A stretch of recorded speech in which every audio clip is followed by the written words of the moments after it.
பசுபதி தான் ஆளை செட் பண்ணி கடையை அடிச்சு நொறுக்கிட்டான் அப்படின்னு சொல்லிட்டு குமரன் சொல்றாங்க. உடனே சாரதா இருந்துட்டு, எதுக்கு தம்பி அவன் வழியில போய் நீங்க தலையிட்டு இருக்கீங்க? யார் என்ன பண்ணா நமக்கு என்ன? இப்ப பாருங்க, நம்ம தானே பாதிக்கப்பட்டிருக்கோம், நம்ம கடையை தானே அடிச்சு நொறுக்கி இருக்கான் அப்படின்னு சொல்லிட்டு சாரா சொல்றாங்க. என்னத்த நீங்க பேசிக்கிட்டு இருக்கீங்க? இப்ப விஜய்க்கு இந்த நிலைமை இருக்கிறதுக்கு காரணம் யாரு? நாம தான் அத்தை. நம்மளாலதான் நம்ம குடும்பத்தை பழி வாங்கணும் அப்படின்னு சொல்லி தான் அவன் இப்படி எல்லாம் பண்ணிக்கிட்டு இருக்கு. விஜய்க்கும் பசுபதிக்கும் என்ன பிரச்சனை? ஒரு பிரச்சனை இல்ல அத்தை. அப்படி இருக்கும்போது விஜய் எப்படி இந்த பிரச்சனையில மாட்டிக்கிட்டாரு? எல்லாம் நம்ம குடும்பத்தை பழி வாங்குறதுக்காக தான் அவன் பண்றான். நம்மளாலதான் விஜய் இவ்வளவு பெரிய பிரச்சனைகளை சிக்கிக்கிட்டாங்க.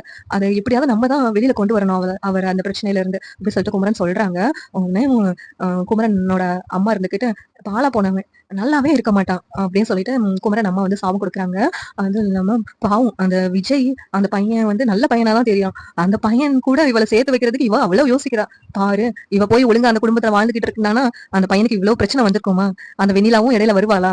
பாவம் அந்த பையன் எவ்வளவு பிரச்சனையெல்லாம் சிக்கிட்டு இருக்கான். எல்லாத்துக்கும் காரணம் நம்ம தான் இருக்கோம் அப்படின்னு சொல்லிட்டு குமரன் அம்மாவும் சொல்லிக்கிட்டு இருக்காங்க.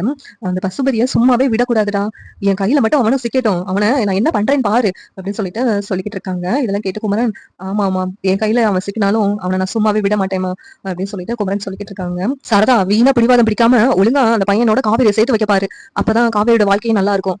காவேரி எப்படி இருந்தாலும் அந்த பையனை தான் நினைச்சுக்கிட்டு இருக்கிற மாதிரி இருக்கு. வீணா காவேரியோட வாழ்க்கையை பாழாக்கிடாது அப்படின்னு சொல்லிட்டு குமரன் அம்மா சொல்றாங்க.